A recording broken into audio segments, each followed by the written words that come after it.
Hey ladies and gentlemen, welcome back. This is HD Starcraft and I'm back for game 2 here from the Red Bull Battlegrounds, New York City. And in the top left hand corner of the map, we have Startail Bomber as the blue Terran, and in the top right hand corner we have Acer's Scarlet. And before this match gets underway, this is probably a great time for me to go ahead and introduce the map. This map is called Frost.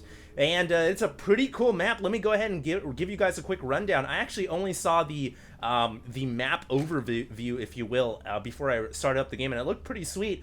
So this will be my first virtual tour along with you guys. Looks like we've got a natural expansion here with some icicle things back here. And usually when you've got stuff like this, it's a great place for air units to kind of harass the enemy player's expansion. But you'll note that there is like a rock thing right there, so you can't throw like a siege tank on top of there. That would be like BGH status from the good old days of Brood War. And over here at the natural, we do have some rocks leading down out to the open field. Of course, another expansion over here, and it's a pretty symmetrical map. It looks like you can see there's this little hallway corridor. If you want to go ahead and harass your opponent, you can take that bridge, but I would imagine that Terrans will seal this off pretty quickly. And in the middle of the map, we do have some interesting features, a lot of open territory. If you want to be swarming with the Zerg, it looks like it's a pretty fair map because you've got, you know, the narrow corridors and you've got the open field as well. Red Bull Battlegrounds. In fact, that just makes me want to go and get some Red Bull out of the fridge right now. I'll probably grab some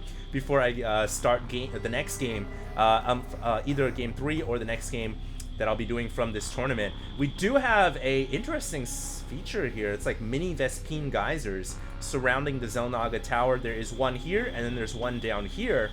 And it looks like it's a 4-player map, but since both players have spawned on the northern side, we might not see, you know, the expansions all the way down on the bottom sides being taken. And interesting move here from Scarlet. She's actually grabbed the expansion here rather than what I thought she would do, which is grab the one over here. And I'm trying to figure out why. One thing about the expansion over here is it is obviously vulnerable to attacks right there.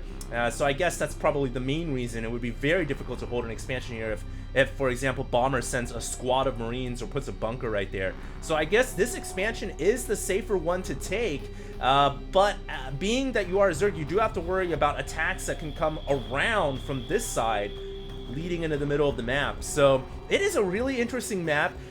It's big in some areas, and then it's narrow and difficult to navigate in others. And so I think there's a lot of features here that the players can take advantage of, and very excited to see what happens in game 2. Scarlet is down 1 in this set, so she'll need to get it together here in the Red Bull Battlegrounds if she wants to defeat Bomber, who I obviously feel like Bomber is one of the world's premier Terran players. So Scarlet has her work cut out for her, to say the least. We do have an expansion up right here, another expo coming up. So Bomber here really feeling kind of the same way that I'm feeling. It's a big map, and on a big map like this, I think going full-on macro is the right strategy. Bomber has actually sniffed out the natural and therefore knows where Scarlet location is at. And oh, that Overlord, oh my god, survives with 1 HP intact. How the hell did that happen?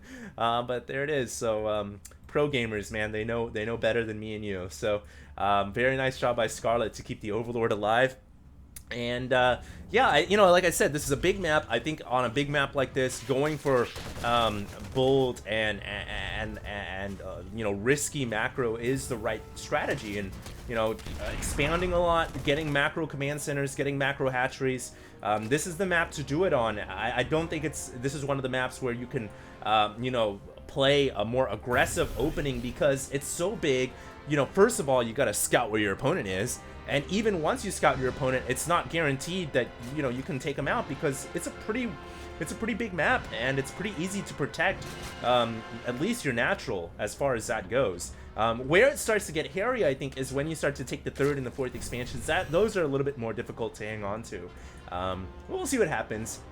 We do actually have a Marauder being produced by Bomber's Barracks, and that's what I didn't expect to see a Marauder this early and this matchup. Usually Marauders aren't used too heavily in Terran versus Zerg, but I've got to say, you know, Bomber has been mixing it up quite nicely. He doesn't rely too heavily on Widow Mines like most Terrans did in TvZ.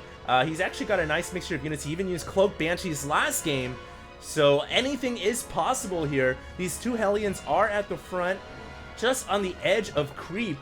And it looks like these queens are just going to hang out there, spread a couple of creep tumors, and make sure that they've got good creep spread. This music is actually really distracting me right now.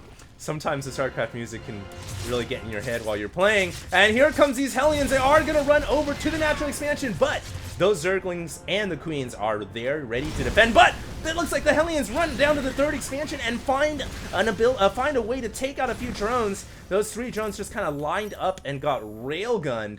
And a nice job by Bomber, because now he knows that Scarlet has a third expansion. It's located here. And, you know, he can actually attack from back here, send forces around the long way, and come around the back of this third expansion as well. It looks like his Hellions on the way out. I'm not sure why he sent them in like that, although he was able to kill 3 additional drones. I'm not sure if it was worth losing his 3 Hellions, though. I think I would have preferred to just run them back this way and get them the hell out of there. And on the way out here, we do see that Scarlet is planning to take another expansion, so she is going to go up to the 4th. And yeah, this is a huge map. Frost is a map where you do not fool around here, guys. And I think both players realizing that they are going to go full on macro.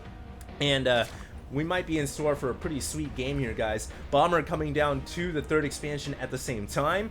And it looks like he does have the starport coming up as well. And, you know, the thing here is I don't think he's going to be going for, you know, Banshees, because he's got the reactor coming. So you've got to imagine he's going to go for more traditional medevac support. We do have Widow Mines at the front as well. And, yeah, right now, this is an extremely close game. Nobody really has a big edge. I think Bomber, you know, he killed off a few drones, but he also lost his Hellions, so it's pretty even in that regard. The production tab is, you know, pretty crazy too. Both players are just trying to outproduce each other right now. And, you know, for 10 minutes in for Scarlet to be going on the 4th, and for Bomber to be secured and mining at the 3rd, it just goes to show that this is, you know, this is going to be a long, drawn-out engagement. This is not going to be ending in the next, you know, 10 minutes, I don't think. This Overlord continues to fly across the frozen tundra of Frost, and it actually does have Overlord movement speed, it looks like. So yeah, Pneumatized Carapace is done.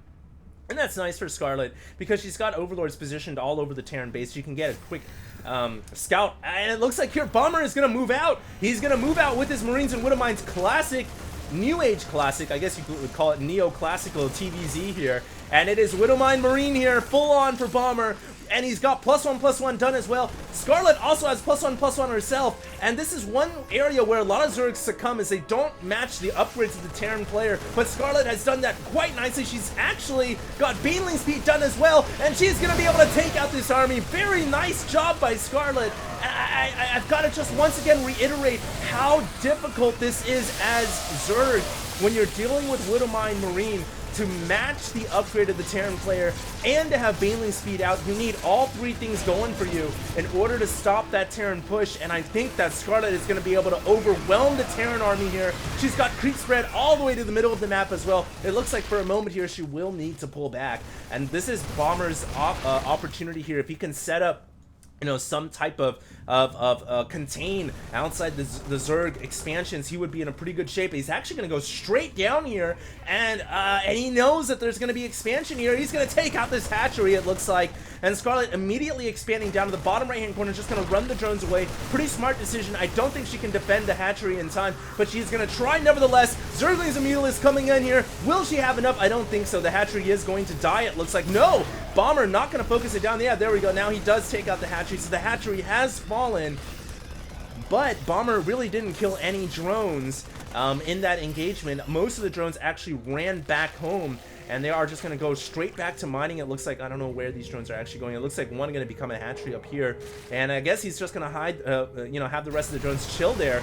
So Scarlet doing a pretty good job herself, and now she gets great Baneling detonations, taking out a good chunk of the Terran bio army underneath, 12 Marines also coming out. Man, look at the production back at home for Bomber. He is on full-on sicko macro mode right now, and that is, you know, he is just producing like a boss. So even though he lost, you know, maybe a third or a half of his army there, he's quickly reinforced his position.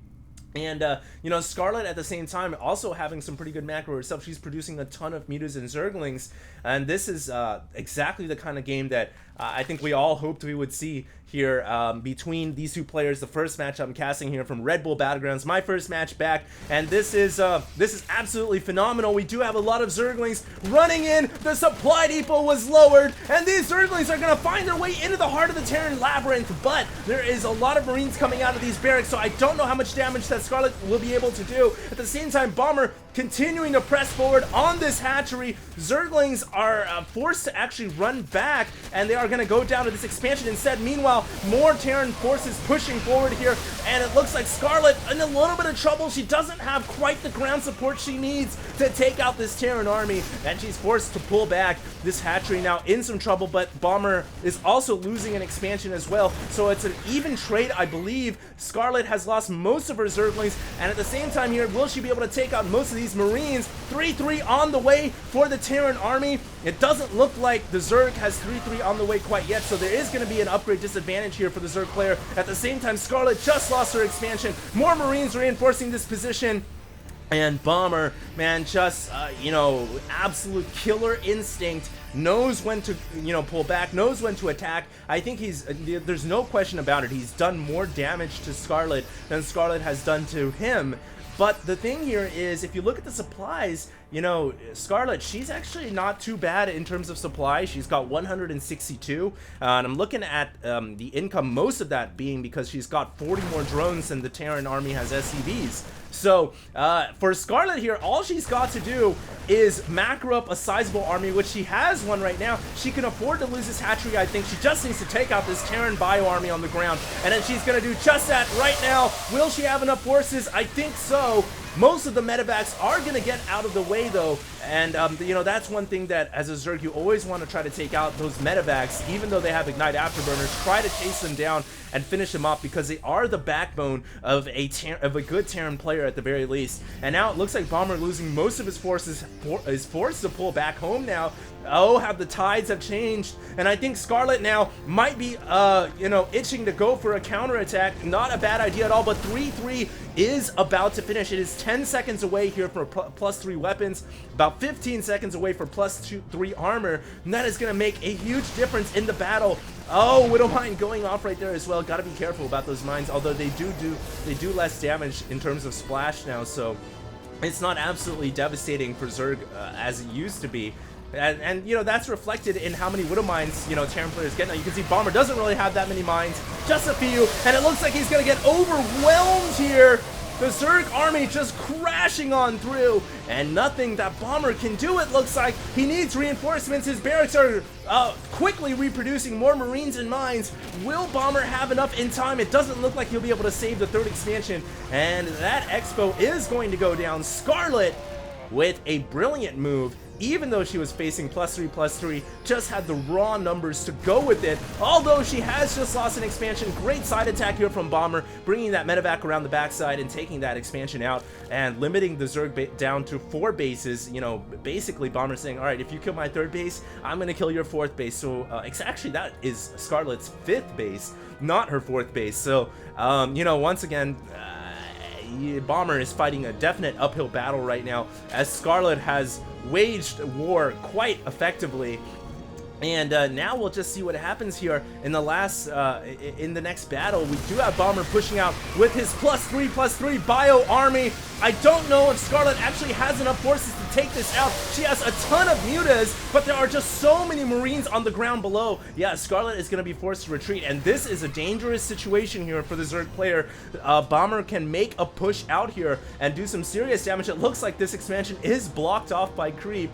Bomber trying to get another Expo down, but now I think his effort should be focused on pushing forward and taking out a hatchery. If he wants a chance to win this game, he needs to push, he needs to do damage, but he's run into a massive Zerg army, and these Marines are just gonna get absolutely creamed.